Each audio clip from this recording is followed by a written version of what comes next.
also partners ആണ്. At the time of admission, it may sometimes be agreed that the capital of all the partners should be adjusted in proportion to their new profit sharing ratio. This may be in two ways. അതായത് പുതിയ profit share റേഷ്യോയിലാണ് നമ്മൾ ചെയ്യേണ്ടതെന്നാണ് പറയുന്നത്. അപ്പോൾ അഡ്മിഷൻ്റെ സമയത്ത് agreed that the capital of all partners should be adjusted. എല്ലാ പാർട്ട്നേഴ്സിൻ്റെയും capital account adjust ചെയ്യണം proportion to their new profit share ratio. അതാണ് അണ്ടർലൈൻ ചെയ്യേണ്ടത്. പുതിയ പ്രോഫിറ്റ് ഷെയർ റേഷ്യോയിലാണെന്നുള്ളതാണ് അവിടുത്തെ ഹൈലൈറ്റ്സ്. എല്ലാ പാർട്ട്നേഴ്സിൻ്റെയും ക്യാപിറ്റൽ അക്കൗണ്ട് പുതിയ പ്രോഫിറ്റ് ഷെയർ റേഷ്യോ പുതിയ റേഷ്യോയിൽ വേണം ചെയ്യാൻ. അതെങ്ങനെയൊക്കെയാണ്? രണ്ട് രീതി ചെയ്യുന്നത്. ഒന്ന്, asking the new partner to bring a sufficient capital on the base of existing partners capital and profit sharing. അപ്പോൾ നമ്മൾ പുതിയ പാർട്ണറോടത്ത് പറയും new partner bring a sufficient capital, പുതിയ പാർട്ണർ ക്യാപിറ്റൽ കൊണ്ടുവരാൻ പറയും on the basis of existing partners capital and profit sharing. നിലവിലുള്ള പാർട്ണേഴ്സിൻ്റെ profit ഷെയറിങ്ങിൻ്റെയും അവർക്കുള്ള ക്യാപിറ്റലിൻ്റെ ബേസിൽ കൊണ്ടുവരാൻ പറയും. അതുകൊണ്ട് ഒന്ന് പറഞ്ഞിരിക്കുന്നത്, in this case new partner capital is calculated as follow. ഈ മെത്തേഡാണെങ്കിൽ ക്യാപിറ്റൽ കാൽക്കുലേറ്റ് ചെയ്യുന്ന മെത്തേഡാണ്. ഒന്ന്, total up the capital of the existing partners left after making all adjustment four good വില്ല് റിവാലുവേഷൻ. അപ്പോൾ ടോട്ടൽ അപ്പ് ചെയ്യും capital account of existing partners. ഇതിലുള്ള പാർട്ണേഴ്സിൻ്റെ capital account നമ്മൾ എന്ത് ചെയ്യും? ടോട്ടൽ അപ്പ് ചെയ്യും left after making all adjustment, എല്ലാ adjustment നടത്തിയതിന് ശേഷം ഫോർ ഗുഡ് വില്ല് ആൻഡ് റിവാലുവേഷൻ. ഇതെല്ലാം നടത്തിയതിന് ശേഷമാണ് ടോട്ടൽ ചെയ്യുന്നത്. രണ്ട്, add up the new profit sharing ratio of old partners. Old പാർട്ണേഴ്സിൻ്റെ പ്രോഫിറ്റ് ഷെയറിംഗ് റൈറ്റ് എത്ര നമ്മൾ അതുകൂടെ ഉണ്ടെങ്കിൽ അതുകൂടെ ആഡ് ചെയ്യും. മൂന്ന്, total capital obtained as per മോളിൽ പറയുന്നത് above considered as capital required for total profit sharing ratio ബിയിലും പറയുന്നത്. രണ്ടും കൂടെ മൂന്നാമത്തെ സ്റ്റെപ്പിൽ എന്ത് ചെയ്യും? നമ്മൾ കണ്ടുപിടിക്കുകയാണ് ചെയ്യുന്നത്. അതാണ് ഒന്നാമത്തെ കേസിൽ നമ്മൾ ഈ മെത്തേഡിലാണ് കണ്ടുപിടിക്കുന്നത്. അടുത്ത നാലാമത്തെ സ്റ്റെപ്പ് പറയുന്നത് on the basis of above proportion calculation amount to be brought in by new partner. എന്നിട്ട് അതിൻ്റെ പ്രൊപ്പോർഷൻ്റെ ബേസിൽ പുതിയ പാർട്ണർ ക്യാപിറ്റൽ കൊണ്ടുവരാനാണ് പറയുന്നത്. എക്സാമ്പിൾ നോക്കിയേ, A and B sharing profits in the ratio 3:2. Admit C for 1/4 share future profit. അപ്പോൾ ഇവിടെ എയും ബിയും ഷെയർ പാർട്ണേഴ്സാണ്. 3:2 എന്ന അംശത്തിൽ ബിസിനസ് ചെയ്തുകൊണ്ടിരിക്കുന്നത്. സി അവിടെ 1/4 ഷെയർ നമ്മൾ സി അഡ്മിറ്റ് ചെയ്യുന്നുണ്ട്.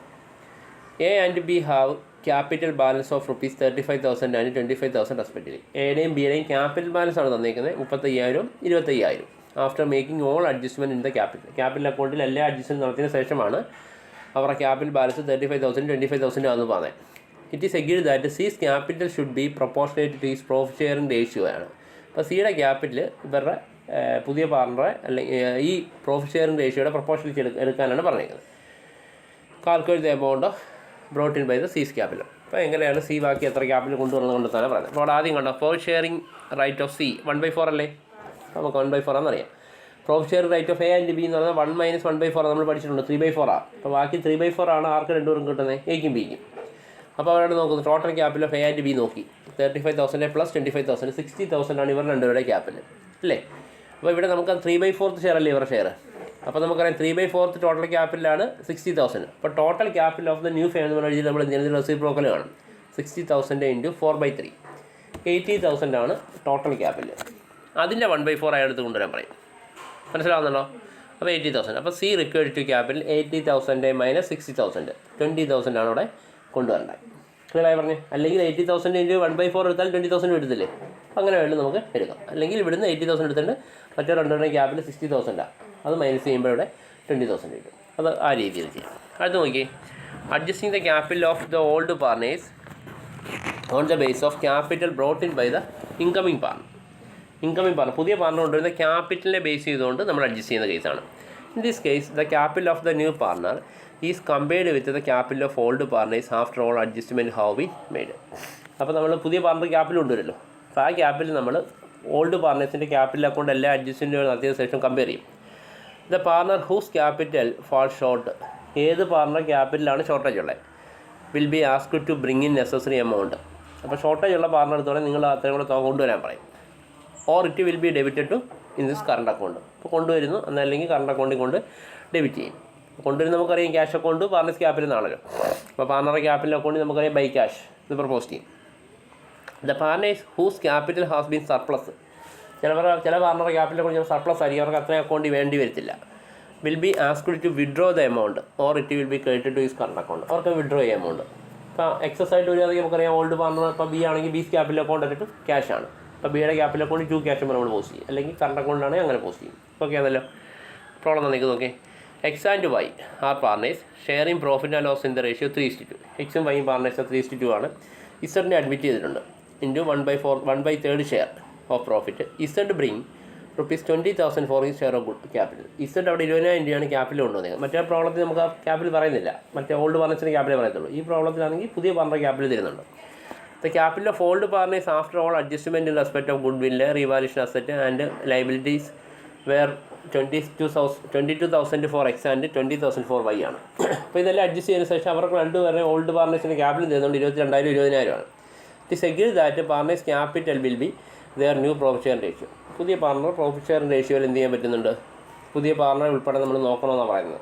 ഇത്രയാണ് പറഞ്ഞ ക്യാപിറ്റൽ വരേണ്ടത്. Determine the capital required for X and Y past entries assuming that.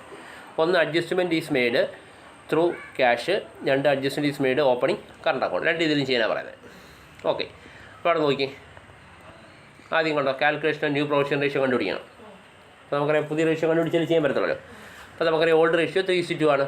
സിയുടെ ഷെയർ 1/3 ആണ്. റിമൈനിങ് നമുക്കറിയാം 2/3 വരും. അത് ഇൻറ്റു ചെയ്യുന്നു. 3/2 ഇൻറ്റു 2/3 ഇല്ലേ? 3 × 2 6, 3 × 5 15. അപ്പോൾ 6/15. വൈയുടെ എന്ന് പറഞ്ഞാൽ 2/5 മൈനസ് 2/3 ആണ്. അപ്പോൾ 2 × 2 4, 3 × 5 15 വരും. ഇസറിൻ്റെ ഷെയർ എന്ന് പറയുമ്പോൾ നമുക്ക് 1/3 അല്ലേ? അയാളുടെ ഷെയർ 15 ആക്കണമല്ലോ.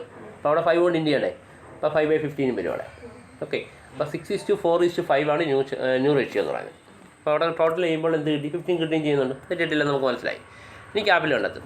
സിയുടെ ക്യാപിറ്റൽ 1/3 എത്ര കൊണ്ടുവരാൻ പറഞ്ഞാൽ 20,000 അല്ലേ? അപ്പോൾ total capital of the new firm അല്ലെ total capital of the firm എന്ന് പറഞ്ഞത് നമ്മൾ റെസിപ്രോക്കലാണ്.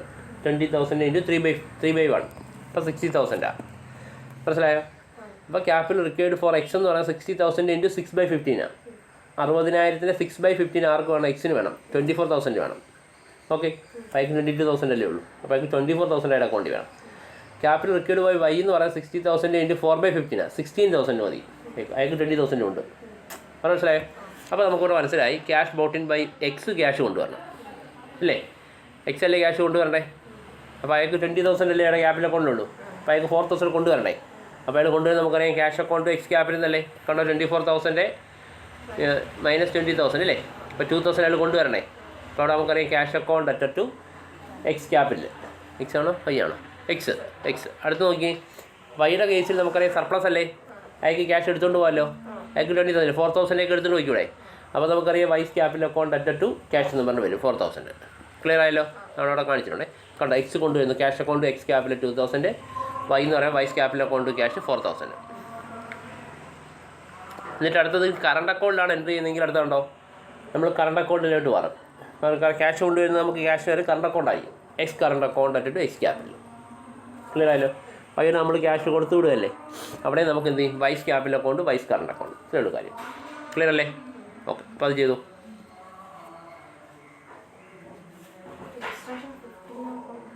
അത് മെയിൻ കണക്ക് നമുക്ക് പറയാതെ.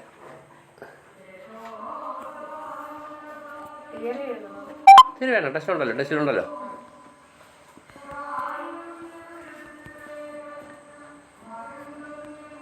ഫിഫ്റ്റീനകത്ത് ഇതേ അഡ്ജസ്റ്റ്മെൻറ്റുകൾ പഴയ പോലെ അടുത്ത് നമ്മൾ ചെയ്യും. അപ്പോൾ നമ്മൾ പറയും, പ്രശ്നം വരുന്നില്ല. ഓക്കെ.